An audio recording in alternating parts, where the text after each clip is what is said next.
All right, Greg, this is our second piece. What are we looking at right now? Well, this is the model that we built of Christ Church, Andover, Massachusetts. It's a Richardsonian Romanesque church from the early part of the 20th century. Very beautiful stone and wood church.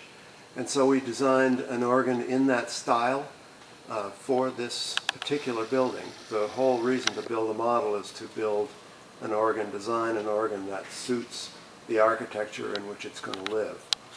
So these folks have yet to build this balcony, but they're working on it. And when they get done, we'll deliver the organ. Oh, so the organ's done and you're just waiting for them to finish the... Yeah. Oh, okay. I might want to get around to that, huh? Yeah, they need to get on the stick. So is this the one that this is the one that you're going to be presenting, this is the organ that we're going to be presenting on the 13th? Yeah. 13th of November, this Saturday. All right, let's go into the, do you want to talk about anything more about this before we go into the workshop? No, we can go take a look around. So what style is that of architecture? Well, it's... That reminds me of St. Peter's Church in, St. Peter's Church in East Gloucester. It's all stone on the outside, and it had those kind of, you see the wood that hold wood it up arches, on this? Yeah, the arches. Very, very similar to that one. Have you ever been in that church? Yes, it's a beautiful place. And is that the same style? It's built around the same time. This is more of the Romanesque style, less Gothic, more Romanesque. And the St. Peter's one is more Gothic, is that what you're saying? It's more on the Gothic end of things, you know. Okay. This one, I would call this style leaning toward arts and crafts. Okay. The organ is all quartered white oak, for instance, which was very popular at that time. A lot of stained glass? There's nice glass in this church, very nice glass. Yeah.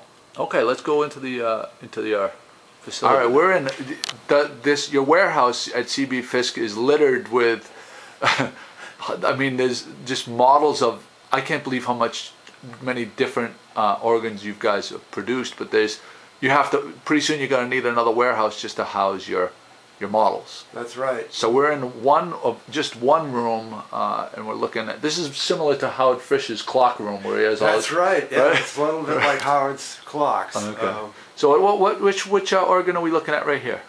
This is Old West Church in Boston that was built in 1970 when the company was still new. We were founded in 1961 by Charles Fisk. This is one of the most beloved Fisk organs. It's just a really good marriage of the room and the organ. It's a beautiful sound.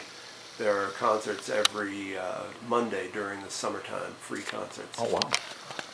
And this is Palmer Memorial Church in Houston, Texas. We built that in the early 90s, an Italianate church. And then over here is St. George's Episcopal in Dayton, Ohio, a modern glue-lam beam building.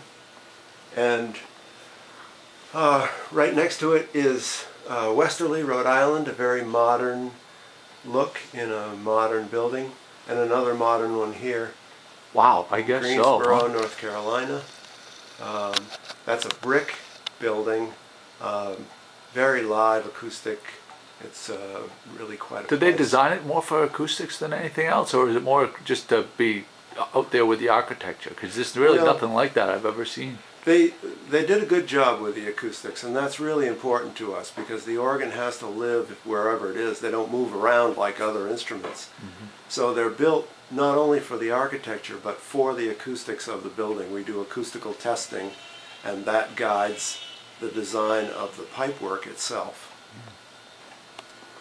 So a small Episcopal church in Roanoke, Virginia, and then another very modern one in Pacific Palisades, California. People familiar with the wedding scene in the movie Spaceballs will recognize this church. People are going to have to go rent that right now, right? Wow. Wellesley College in Wellesley, Mass. They asked for an organ to be built the way organs were built in 1620. So there's no aluminum, no plastic, nothing modern in that. What year was that built? We built that in the early 80s. The early 80s, but that building where it's housed, was the building already there and you retrofitted it? Or? Yes, yeah, that's the case. I would say half the time we go into existing buildings. Wow. Because we're replacing organs that were built in the early part of the 20th century. Oftentimes they don't last very long. Oh, okay. But this is just wood, lead and tin for the pipes, and some steel for the structure, leather for the gasketing, not much else. Wow. Okay. This is actually an organ that's somewhat similar to the Andover one. This is in Macon, Georgia.